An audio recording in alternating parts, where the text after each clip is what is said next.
Okay, up and running. So today we're doing something a little bit different. Had a few requests from different students regarding some more of the practical nuts and bolts, actually getting their hands dirty kind of thing. And I thought, well, what best place to start but the Friday Shabbos table. The Friday night Shabbat home rituals. What you have here, and you are welcome to take these home, is a bencher. The bencher is the Yiddish word for doing a blessing. These are small booklets. They come in many different types, but they'll all have roughly the same things. These are little books that people keep for their table so that they have the blessings at the table and they don't need to have a big siddur, a big prayer book at the dinner table. And also, as you can see, some of these have gotten a little wet over time, a little bit of wine, a little bit of meat, other things have spilled on them. So you should expect that eventually they will get good and messy. That means that you're using them and living with them. So we're just going to go through more or less the order of how Friday night at home plays out. I'll explain some of the origins and some of the reasons, and then we'll also do them. I will sing the different blessings so that you'll have the ability to hear them, and then you can always go back to the YouTube and replay them. Good? Okay. So we're going to start with where Shabbat starts, page 1, also known as the lighting of the Shabbat candles. So as we've talked about before, the lighting of the Shabbat candles is not mentioned directly in the Torah, but the lighting of a candle was considered essential in the ancient world, because without a flame, without a light on Shabbat, you would be in darkness. Because once Shabbat begins, as we've also discussed, you can't light anything after that point. Electric lights, we've talked about, that's different, but up until 100 years ago, no one had electricity, and so light meant fire. And that meant that you had to have your fire before Shabbat began. And that last lighting, right up until the point where Shabbat was about to begin, became very, very important for Jewish homes, to make sure there was light, and because there was light, to make sure there was joy, to make sure there was happiness. So saying a blessing over this light is one of the ways that we start. Now, the blessing itself, as you can see on page 1, says in the English, "Praised are you, Lord our God, King of the universe, who has sanctified us with his commandments and commanded us to light the Sabbath candles."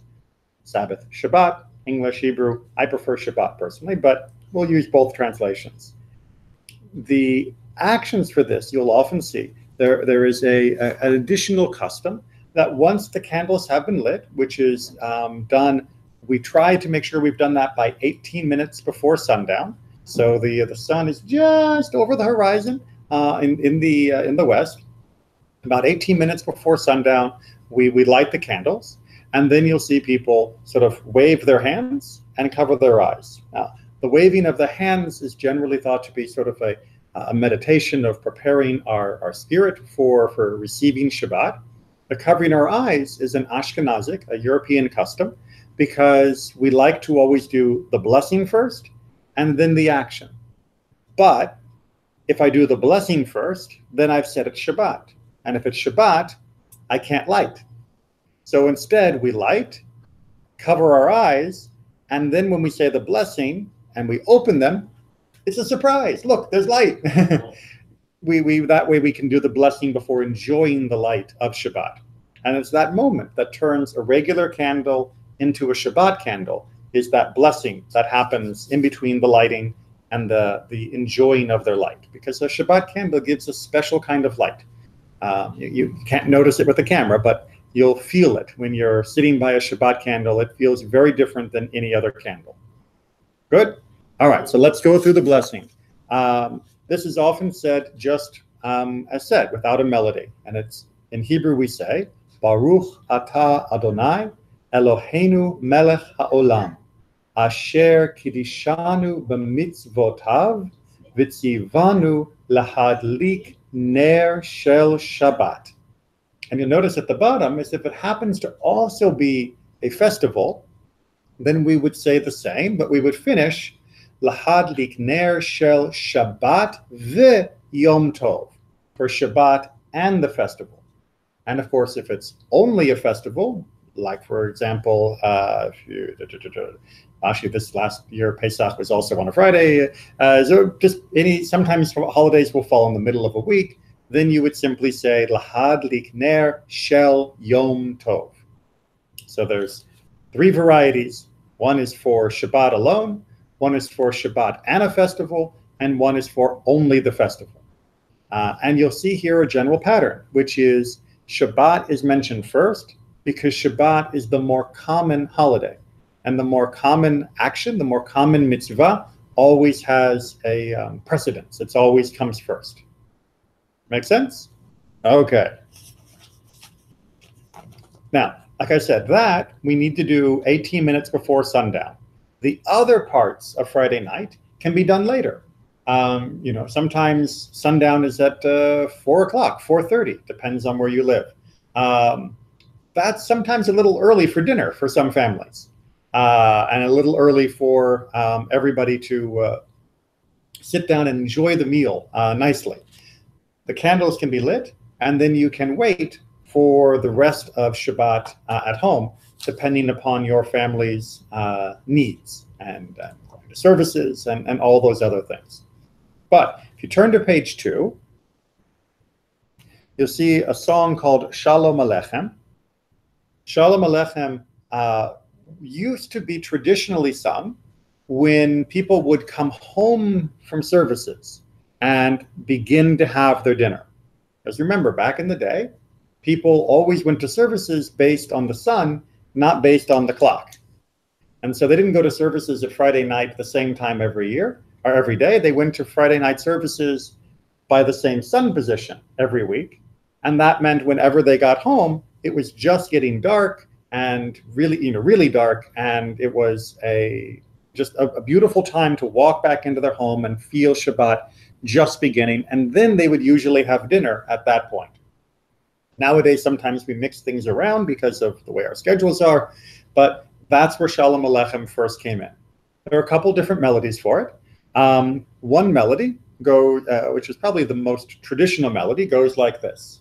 Shalom Aleichem, Malachei HaSharet, Malachei Elyon, Mi Melech, Malachei Hamlachim HaKadosh Baruch Hu. Boachem leshalom, Malachei HaShalom, Malachei Elyon. Mi Melech, Malachei Hamlachim HaKadosh Baruch Hu. And you can even sing it a little faster. Baruch Hu ni l'shalom, Malachei HaShalom, Malachei Elyon. Mi Melech, Malachei Hamlachim HaKadosh Baruch Hu. Tzedchem l'shalom, Malachei HaShalom, Malachei Elyon. Mi Melech, Malachei Hamlachim HaKadosh Baruch Hu. Now, you go online, you will find many different versions of Shalom Aleichem, and that's good. Find a melody that you like. Find a melody that makes you feel the joy of Shabbat. The theme of Shalom Aleichem is that we feel as though we are joined by additional malachim, additional angels on Shabbat, and we are greeting them even as we begin our Shabbat celebration. Now, if you turn to page 3 at the bottom, you'll notice a parent's blessing of children.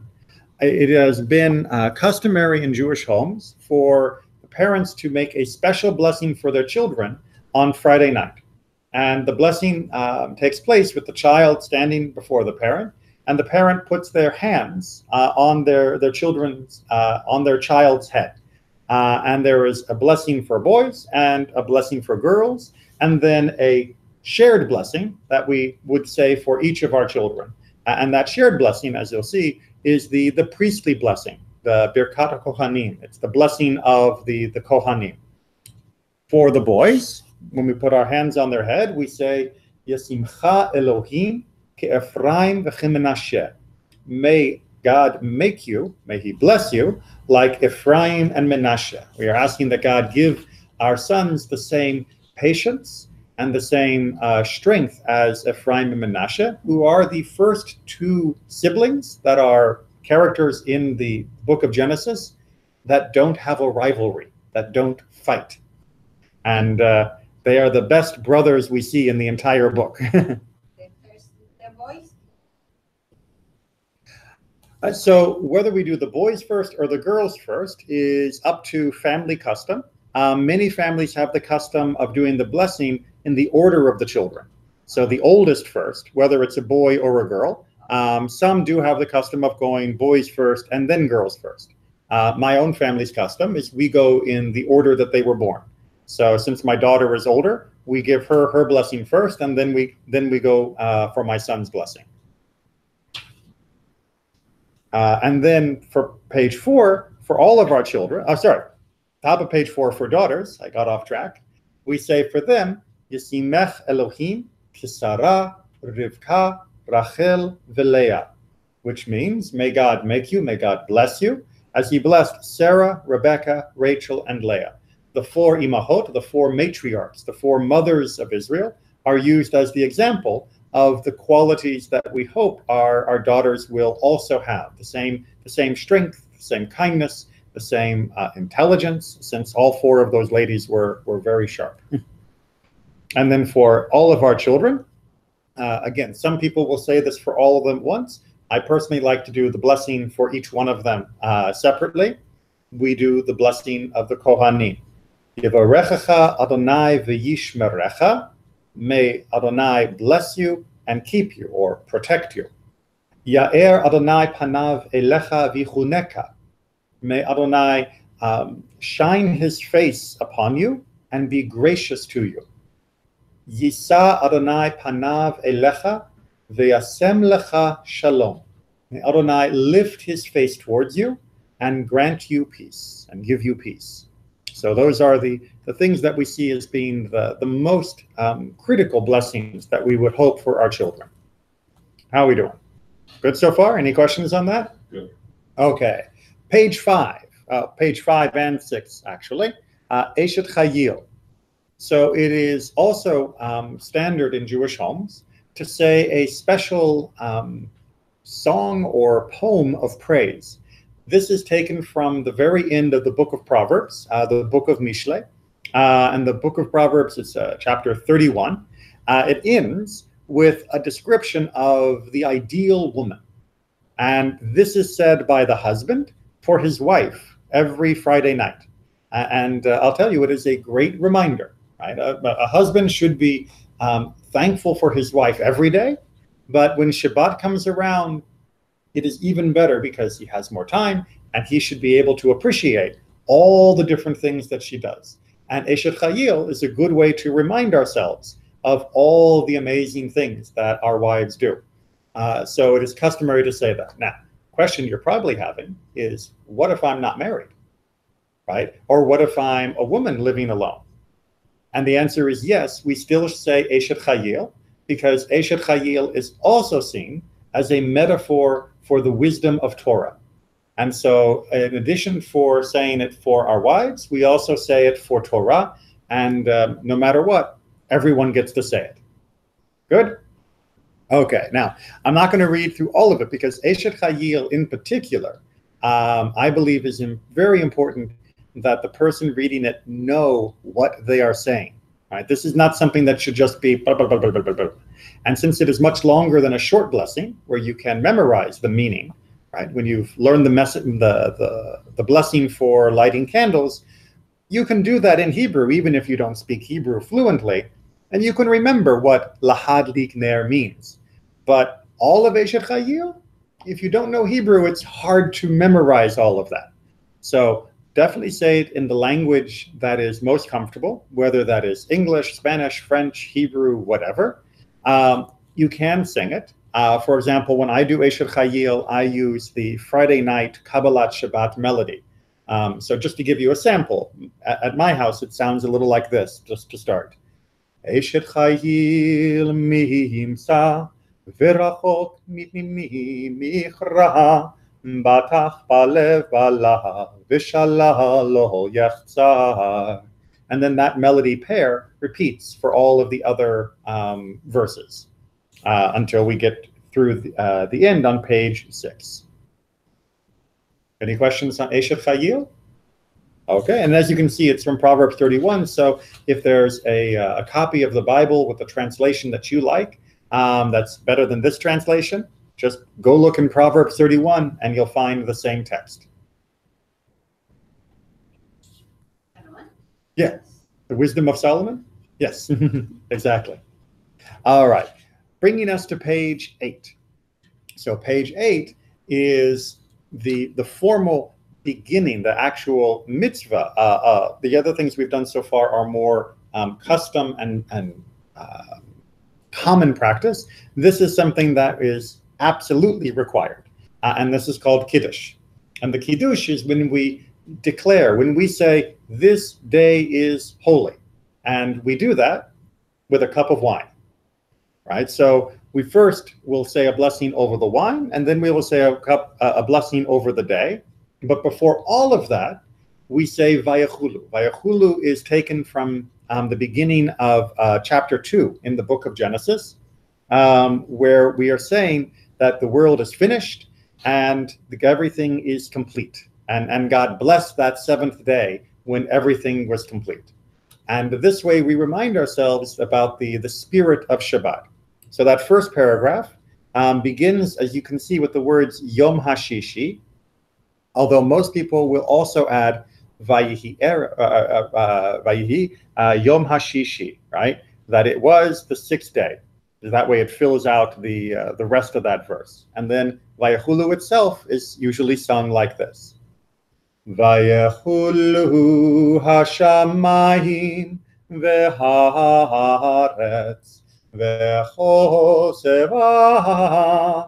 vayechal Elohim bayom hashvihi melachto asher asa vayishbot bayom hashvihi mikol melachto asher asa Vayevarech Elohim et Yom HaShvi'i Vayekadesh oto Kivo Shabbat Mikol Melachto Asher bara Elohim la'asot.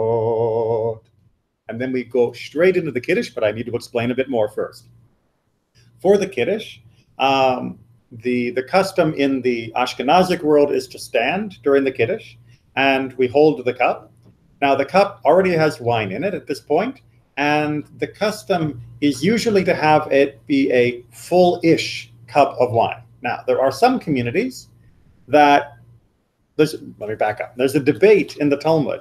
It says that when it comes for the Kiddush, you cannot use a blemished cup, a ruined cup, a kos pagum. Now, they argue, what does that mean? Some of the rabbis, is someone here? I think the door's still open. Okay. Yeah. So, and it's good to stand for your wife. That was very good. So some of the rabbis say a blemished cup, a ruined cup, means that it isn't completely full, but somebody has drunk from it, and that means the level is down. And other rabbis say, no, it's not about the level, it's someone's drunk from it. Because as soon as you drink from a cup, you know, a little bit of spit mixes with the wine. It's not as nice anymore, right? Once I've drunk from a cup and I hand it to you, it's like, right? So for many people, the idea is that this should be a fresh cup of wine. For others, especially in the Hasidic world, the idea is that this should be a completely full cup of wine. And you may have seen some people that when they do Kiddush, they fill the cup until it's absolutely full, right? The wine is like almost up and over, flowing over the edges. And that's because of their interpretation that the wine should be completely full. But my interpretation and many others is that it has to be a fresh cup. I'll come back to that idea when we talk about the challah for the motzi. But for the moment, let's just continue with the Kiddush itself. If you want to pass, another copy over. Perfect. Again, you'll also see different traditions on the ways to hold the cup. Some people will hold it so the cup is right in the middle of their palm. That has to do with the Zohar, but we're not going to go into the full explanation tonight. So the Kiddush can be sung this way. Baruch atah Adonai Eloheinu melech haolam borei peri hagafen. If there were other people there, they would then say, Amen. And then we continue with the next blessing. Baruch atah Adonai Eloheinu melech haolam asher kiddushanu b'mitzvotav v'ratzavanu v'shabbat kodsho be'ahava uvratzon hinchilanu zikaron lemahase v'reishit Ki hu yom techila lemikrae kodesh zecher letziat mitzrayim ivanu v'chata ve'otanu kidashta mikol ha'amim V'shabbat kodshecha be'ahava uvratzon hinchaltanu Baruch atah Adonai mekadesh Shabbat. And then everyone else would say, Amen. Now you'll notice from the translation of the Kiddush that the Kiddush is a wonderful summary of the themes of Shabbat. You may remember that in the two different parts of the Ten Commandments in Exodus, the Ten Commandments in Deuteronomy, in one of them it talks about our freedom from slavery, and in the other it talks about celebrating creation. And indeed, the Kiddush says that that's why we're celebrating Shabbat, because of both of them, because we are free and because of creation. Okay, and then we get to page 12. Page 10 is for a morning service, but we're not there. So on page 12, it becomes time for doing the motzi, for beginning our meal. Now remember, I mentioned before about that blemished cup, the cup that you were drinking from. You may have noticed that in when we do the motzi, when we do the blessing over the bread is always covered by a cloth. The reason for that originally, there are many other reasons now, but the original back in the days reason was because sometimes people would be having an afternoon meal. And if you were having an afternoon meal and it became time for Shabbat, how did you make a difference between the meal before Shabbat and the meal on Shabbat? And more to the point, when you lifted up your wine cup to say Kiddush, were you lifting up the wine cup you've been drinking from for the afternoon, or were you lifting up something new? And so the rabbis gave us some instructions. They said, one, you should cover the food so that it doesn't look like it's the same meal. And two, you want to make sure that your cup is a fresh cup. It's not just the leftovers from your afternoon drinking. So you would want to make sure that cup was fresh. So that comes back to our question of how your cup needs to be new and fresh. Don't just have the cup you were drinking from before Shabbat. And why we cover the loaves. Others have a second explanation for the covering, also that goes back a long way. And they say it's part of the reason why we have two loaves. You may have noticed that every time we do motzi on Shabbat, we have 2 loaves of challah, 2 loaves of bread. And that's because we had a double portion of manna, of man, the special food that God gave us when we lived in the desert. God would give us extra on Friday so that we wouldn't have any, wouldn't have to go get any on Saturday, on Shabbat, and we wouldn't go hungry. And for now, we still make 2 loaves in order to remember that gift and to remind ourselves that whatever else is happening in the world, whatever else is happening with our job, whatever else is going on, if we've got 2 bits of bread on our plate, for tonight, we're okay, and we should thank God. That is enough for right now. And so the 2 loaves are there, and we cover them. And many people say that covering reminds us of the tal, of the dew that would sit on the man in the wilderness and keep it fresh for us before we would come out to gather it when we were in the desert. Make sense? Okay. Now, before we eat from the challah, you'll have seen me many times do what is known as netilat yadayim, the ritual washing of our hands. This is not because my hands are dirty. Right? If my hands are dirty, then I go and use soap and wash them. This is for ritual purity. The sages said that since the destruction of the temple, right, we don't have a temple anymore, then our dinner table is kind of like a little altar, like a little temple. And since the food in the temple had to be eaten when we were pure, so too for this, we should eat when we are pure. Now, there's no way to get rid of the impurity of our whole body because we don't have a red heifer, a red cow, and that's a whole nother story. But we can at least get rid of what's known as the impurity of the hands. And so we do that with netilat yadayim. With me so far? Okay. So the blessing goes like this. Baruch atah Adonai Eloheinu melech haolam asher kidishanu b'mitzvotav v'tzivanu al netilat yadayim, which means that God has commanded us literally to elevate, to raise up our hands. But if you think of it as being purifying, cleaning them, that's okay too. All right. Now, once you have said that blessing, you cannot say anything else until you say the motzi. Right? So this is a very good example of Jewish mindfulness, of Jewish attention and focus and concentration. Because I got my hands ready in order to be able to eat from the table with my hands being pure, I don't stop and have a conversation. I know. And it's hard, especially if you have many guests. And so everyone's taking a turn to wash their hands. You can be waiting for minutes and you're just waiting patiently, quietly, and you're focusing on what I did there was because of the challah, the motzi that comes next. And it actually can be a very calming moment of that transition from one point to the other, especially if you're in a big group. You can hear all the chatter just slowly fade away as we all get focused on the same thing, on getting ready for saying the motzi. And the motzi is on page 12 at the bottom. Again, many, many different melodies for motzi, but this is perhaps the most common one.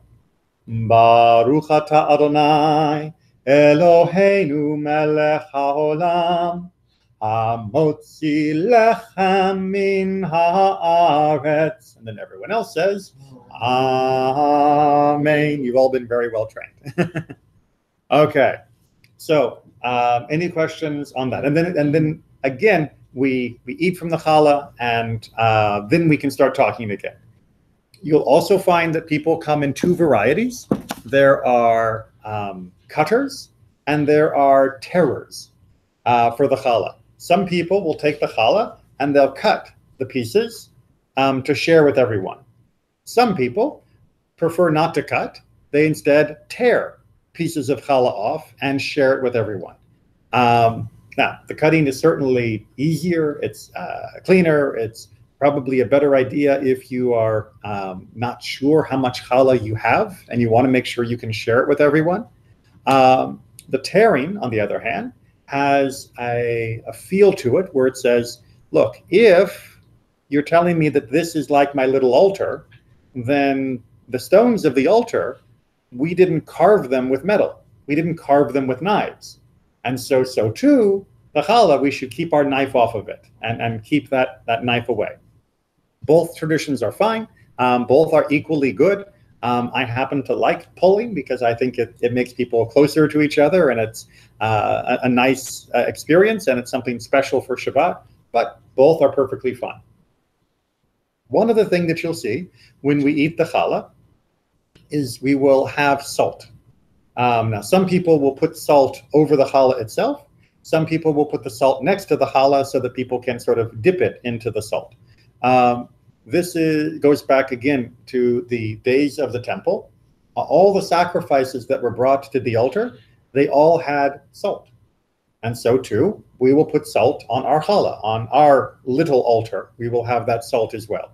And there's a second reason as well, which is the idea that a person should be able to be happy and to be able to praise God as long as they have a little bread and a little salt, right? That's enough for a body to keep living. And if our bodies can keep living, then we should still be happy and celebrating, even if we don't have anything better. Just that is good enough. Question? No? Too much? Yeah, there's a lot of details, a lot of things overwhelming, but it's nice because as you experience these things and as you get all of the different emotions down and the music down, if you also have the meaning in mind, it creates this whole feeling as all these things are happening that are layers of meaning and of faith and of belief. And it makes it much more interesting than just washing your hands and eating bread. And it makes it much more meaningful than just washing your hands and eating bread. Okay, so that gets us into dinner. Once you've said motzi, you can eat anything else on the table, right? Because the bread is considered the key. Once you've said the blessing for it, it covers everything else that you want to eat. So go ahead and have your meal. Now, during the meal, especially on Friday night, it is very common to sing songs during the meal. It's common to share different teachings about the Torah portion or anything else in Judaism. It's nice to make that dinner conversation and time special. Now, you'll find in here many different songs, and you can look up like any of the names on YouTube, for example, and you will find lots of different recordings for many different melodies for all of these different songs. But some of them are slow, some of them are fast, and you will end up having your favorites. The ones that you like singing the most and the ones that you always want to get in, and then you'll have other ones that, it's not the one you love as much, but maybe if a guest likes it, you'll sing it with them. Good? Okay. I'm just going to give you one example of a song that's really, really easy to learn because it repeats really, really clearly. I'm just going to sing one stanza for you, but the melody repeats over and over and over. Page 33. It's called Mipiel. And it sings like this. Mipiel, Mipiel, Yivorach Yisrael. Mipiel, Mipiel, Yivorach Yisrael. Ein nadir kadonai, ein baruch kvein amram, ein gedula katorah, ein dorsheh Yisrael. Mipiel, Mipiel, Yivorach Yisrael. Mipiel, Mipiel, Yivorach Yisrael. And then it keeps just going, for each of the stanzas. And you can see they all begin, Ein Baruch, right? It follows a very clear pattern with Vein Amram and Torah. And so many of the words are the same in each of the stanzas, which makes it a good, quick song to learn. All right? All right. All right. Now, once dinner is done, we just get up and walk away? No, of course not. Right? We have to say thank you. Not only to the cook and not only to whoever provided the food, but to the one that provided everything, meaning we have to say thank you to God. We, of course, said a blessing before we ate, and that blessing was very, very short, right? One sentence for the wine, one sentence for the bread. When we say the blessing at the end, it's much, much longer. That's partly because the blessing we say at the end is what we call deoraita. It is a blessing that is told to us by the Torah, whereas the blessings before are derabanan. Right? Those are blessings that were told to us by the sages. The Torah blessing, the Torah tells us that ve'achalta, v'savata, uverachta. You will eat, you'll be full, and you will bless, in that order, which is the weird part, because most of us, when do we bless God? When do we pray to God most? When we want something. But once we've got it, we forget, right? It's always that we are saying, oh, God, please help me with the test. Oh, God, please help me make the mortgage payment. Oh, God, please help me get my promotion. And once you've got the promotion, we're like, yay, I earned the promotion. I did it. It's like, wait a minute. If you're asking for help and then you get it, then maybe you should think that the help is what helped rather than saying it's yourself. But the Torah tells us over and over again that when we are happy and when we are full, that's when we are most likely to forget God. That's when we get arrogant. That's when we think, ooh, I did everything for myself. Look at the wonderful food. It's all my doing. It's like, really? You invented wheat? You invented grapes? You've got a little help here, and that help we call God. So we have what is called Birkat Hamazon, the blessing after our meal, which is much, much longer. And we're going to go through because it's really important to learn. Now, there's many different ways to do it. There are many different versions. That is to say, there's some that have more words and some that have fewer words. We're going to go through the full version. So that way you've got all the words. And then, for example, when we use the shorter version sometimes here on Shabbat, it's much easier to go down than it is to go back up. Make sense? Yes. All right. So page 42. If it is Shabbat or a festival, then we always begin with a special introduction. I call it Shir HaMa'alot, and it's taken from the book of Psalms. Shir HaMa'alot b'shuv Adonai et shivat Zion hayinu kecholmin azimale tzchok pinu ulshonenu rina. Az yomru v'hagoyim higdil Adonai la'asot imele, higdil Adonai la'asot imanu, hayinu semechim. Shuv Adonai et shivitenu kafikim ba'negev, hazorim bedima Berina yiksoru, Aloch yelechu vacho, Nosei meshech hazara, Po yavo berina, Nosei alumotav. And then many people add on page 43, Tehilat Adonai yedar berpi, Vivarech kol basa Shem kodsho leolam vaed, v'anachnu nevarech ya me'ata v'yad olam, hallelujah. Hodu l'Adonai ki tov, ki le'olam chasto, mi yimalel gevurot Adonai, yashmiya kol tehilato. And then we move to page 44. Now, page 44 begins what we call the Zimun. The Zimun means literally an invitation, because when 3 or more people have eaten together, then you should do this blessing out loud and together. If you're by yourself, you just do it by yourself. And if you just want to read it quietly to yourself, that's okay, although I still like singing. But if you're with a group, then it should be a shared blessing. And in order to do that, well, one person has to be the leader. And that person has to invite the other people to join and has to be sort of approved of the other people that, yes, we will let you lead. So it's a back and forth. So I'm going to do both parts. I'm going to try and move from one side to the other, right? So when I'm the leader, I'm here. And when I'm the group that's with the leader, I'm over here. Good? Good. I'll see how well I can do that. Rabotai nevarech. Yehi Shem Adonai mevorach me'ata v'yad olam. Yehi Shem Adonai mevorach me'ata v'yad olam.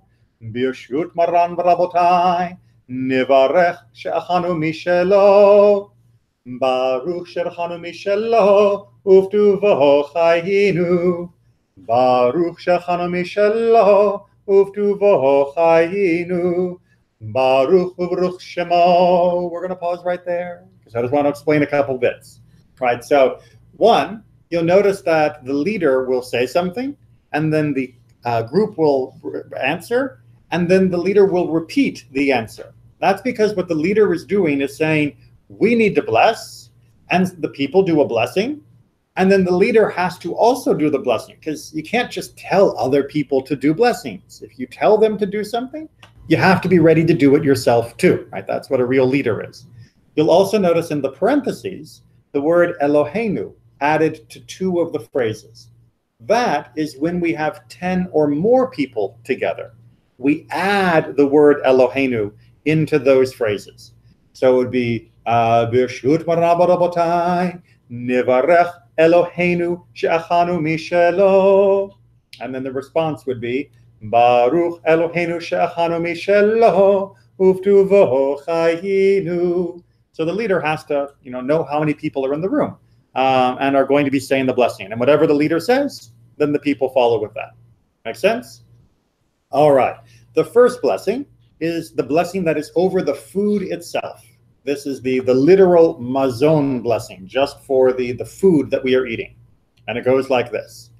Baruch atah Adonai Eloheinu melech haolam Azan et haolam kulo betuvo Bechen bechesed uvrachamim Hu noten lechem lechol basar Ki leolam chasto Uvtuvo hagadol Tamid lo chasa lanu ve'yayascha lanu Ma'azon leolam vahet Ba'avur shemo hagadol Yehuzanum parnes lakol Umetiv lakol Umechin ma'azon Lechol briotav asher bara Baruch atah Adonai Hazan et hakol. And then we move on to page 46. Page 46 begins the blessing for the land itself. And so it starts up at the top of page 46. Now you'll see at the bottom of 46 and 47 and 48 and the top of 49, there are special paragraphs that are added if it is Hanukkah or if it is Purim. We're just going to do the regular weekday / Shabbat version. So we're not going to sing those today. And this usually gets sort of chanted for this part. Nodeh lecha Adonai Eloheinu al shehinchalta la'avoteinu eretz chemda tova uchava ve'al shehotzetanu Adonai Eloheinu me'eretz Mitzrayim ufditanu mebeit avadim ve'al bicha shechamta v'sareinu ve'al torarecha shlimadetanu ve'al chukecha shehodatanu ve'al chen chesed shechonantanu ve'al achilat mazon she'atazan ufanes otanu tamid bechol yom uvechol eit uvechol sha'a. And then it's going to continue now on a regular week on page 49. Let me just make sure that isn't some problem with the sound. No, we're good. Ve'al hakol Adonai Eloheinu anachnu modim lach umvarchim otach yitbarach shimcha b'fi kochai tamid leolam va'ed hakatu ve'yachalta ve'savata uverachta et Adonai Elohecha al ha'aretz hatova asher natan lach Baruch ata Adonai al ha'aretz ve'al hamazon. Now, the next blessing is about God's compassionate sustenance, his keeping us alive and providing everything for us. And that is on the second paragraph of page 50. And again, it starts off with a chanty melody. Rachem Adonai Eloheinu al Yisrael amecha ve'al Yerushalayim irecha ve'al Tzion mishkan kevodecha V'al malchut Beit David meshichecha, v'al habayit hagadol v'kadosh nikra shimcha alav. Eloheinu avinu reheinu zunenu parnaseinu v'chalkileinu v'harvicheinu v'harvach lanu Adonai Eloheinu mehera mikol tzaroteinu v'na'al tatzricheinu Adonai Eloheinu lo yinemar basar v'adam v'lo yidei halva'atam ke'im lecha hamleah הפתוחה, הקדושה והחווה שלא נבוש ולא נקלם לעולם ועד. And then if it's Shabbat or if it's a holiday, we add special paragraphs. Page 51, we'll do the Shabbat one. Rehetzei v'hachalitzenu Adonai Eloheinu b'mitzvotecha uv'mitzvat yom hashvihi HaShabbat hagadol v'hakadosh hazeh ki yom zeh gadol v'kadoshu lefanecha Lishbot bo v'lenuach bo v'yahava k'mitzvat ritzonecha b'irtzoncha hanach lanu Adonai Eloheinu shelo tihi tzia v'yagon v'yanacha b'yom menuchateinu v'hareinu Adonai Eloheinu v'nechamat yiron irecha u'vinyan Yerushalayim yerkotshecha ki atahu ba'al shuot u'ba'al hanechamot. Page 52, 53, and the top of 54 are only for Rosh Chodesh or other festivals. And then we continue by emphasizing the most perfect of God's acts of compassion, the city of Jerusalem. Uvenei Yerushalayim ir hakodesh b'mheya v'yameinu baruch atah Adonai b'honeh v'rachamav Yerushalayim. Amen. And then we come to the fourth blessing. Now, just a little history. The sages said that the first blessing was first put into place by Moses. The second blessing was first put into place by Joshua, since he is the one who led us into the land. The third blessing, well, who took us into Jerusalem? David, was composed by King David. And the fourth blessing, which we are about to start, was written after the end of the horrible slaughter of the Bar Kokhba revolt, after the end of the last revolution against Rome, when we were finally able to get life a little bit back to normal, when the dying had stopped, we were able to add a special blessing for God's additional mercy that we're going to survive. So that begins at the bottom of 54.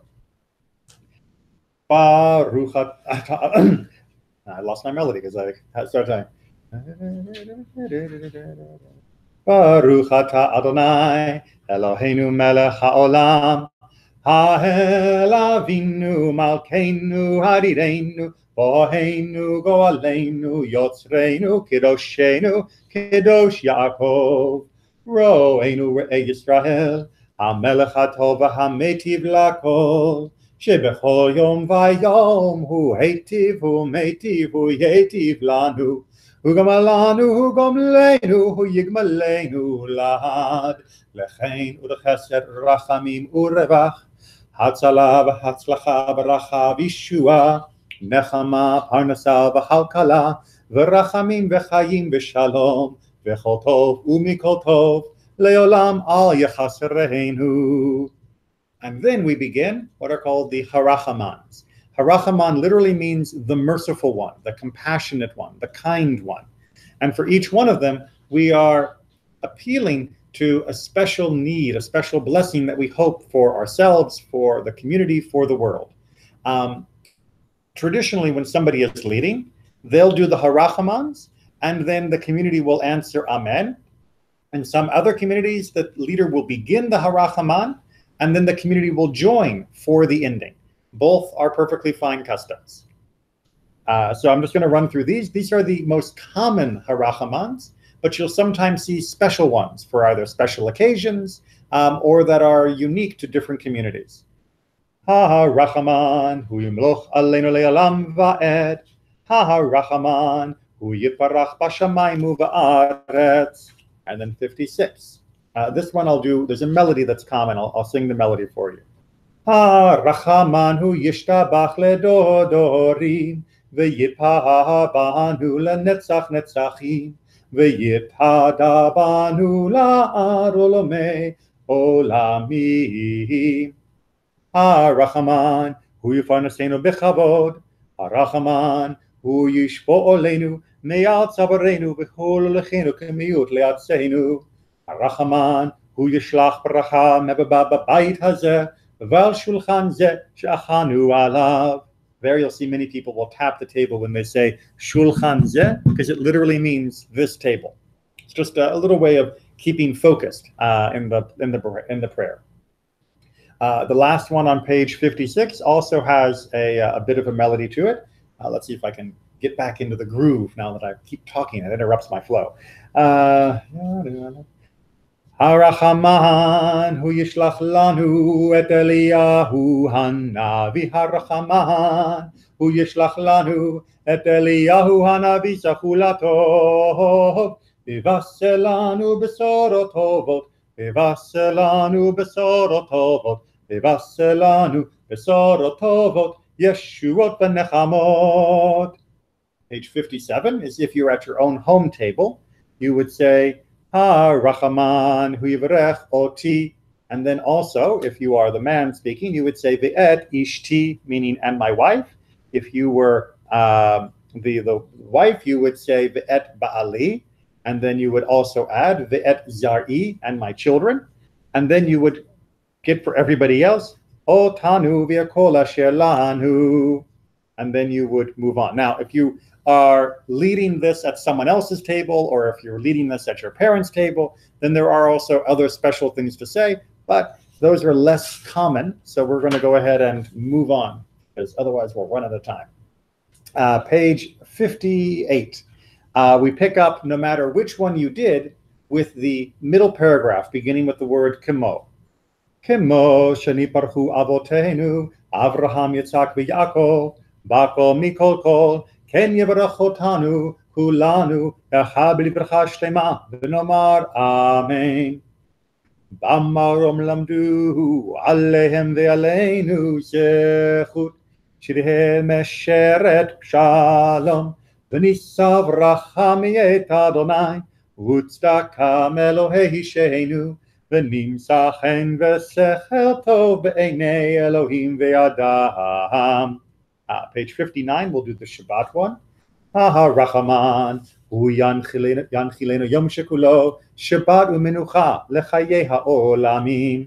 And then 60.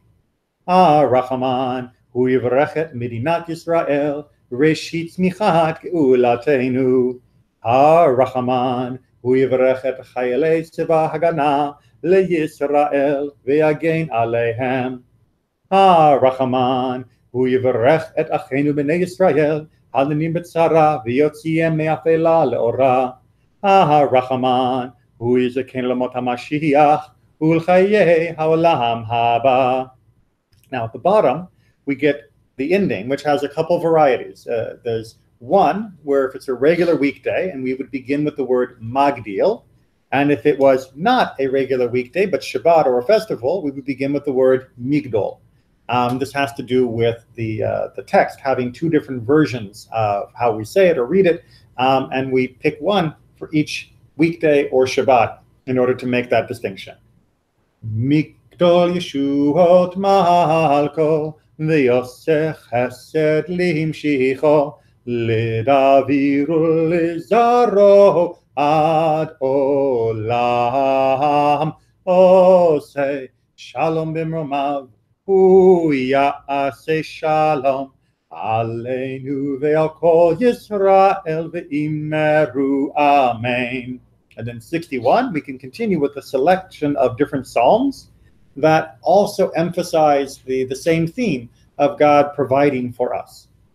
Yiru et Adonai kidoshav ki ein machzor lirehav kifirim rashu v'ra'evu v'dorshe Adonai lo chasrichoto hodu l'Adonai ki tov כי לעולם חסדו פותח את ידיך ומשביע לכל הרצון Baruch hagever sheyiftach b'Adonai v'haya Adonai mivtacho.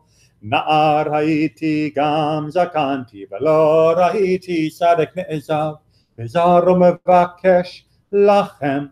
Adonai hoz le'amo yiten. Adonai yivarech et amo v'shalom. And we're done. I told you it was longer. I told you the after blessing was longer, and more is not always more.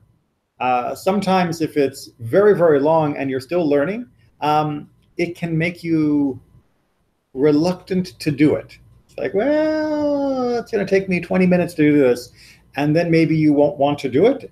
It's better to do the short version, which is also in here, by the way. I think actually on the next page, they have the short version. If you can do it more often, use the short version to get comfortable with it, and then use the long version if you know you have plenty of time, or if you have a little bit of more energy to practice the longer version, and grow into it. Once you get it going, well, I did this a little bit more slowly than I would have done at my table. And once you get going, you'll pick up a little speed, and you'll be banging the table, and you'll be singing a bit more lively than I was trying to sing, extra clear, and you'll find that the time just goes right past, and it's okay. And speaking of time, that's it for this evening. Huh?